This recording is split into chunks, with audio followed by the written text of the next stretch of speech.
کیا آپ جانتے ہیں کہ عید کے بعد آنے والے ان 3 دنوں کو ایام تشریق کیوں کہتے ہیں اور ان دنوں میں روزہ رکھنا کیوں حرام ہے؟ عربی میں تشریق کا مطلب ہے دھوپ میں سکھانا۔ قدیم دور میں حجاج قربانی کا گوشت خراب ہونے سے بچانے کے لیے ان 3 دنوں میں اسے نمک لگا کر مینا کی دھوپ میں سکھاتے تھے، اس لیے ان کا نام ایام تشریق پڑ گیا۔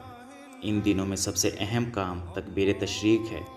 9 ذی الحجہ کی فجر سے لے کر 13 ذی الحجہ کی عصر تک ہر فرض نماز کے بعد یہ تکبیر پڑھنا آپ پر واجب ہے۔ میرے ساتھ دہرائیں: اللہ اکبر، اللہ اکبر، لا الہ الا اللہ واللہ اکبر، اللہ اکبر وللہ الحمد۔ نبی کریم صلی اللہ علیہ وسلم نے فرمایا کہ یہ دن اللہ کی طرف سے مہمانی کے ہیں، یعنی کھانے پینے اور اللہ کے ذکر کے دن ہیں، اس لیے ان دنوں میں روزہ رکھنا منع ہے۔ اس اہم معلومات کو صدقہ جاریہ سمجھ کر شیئر کریں۔ مزید اسلامی ویڈیوز کے لیے نور الہدایہ کو سبسکرائب کریں۔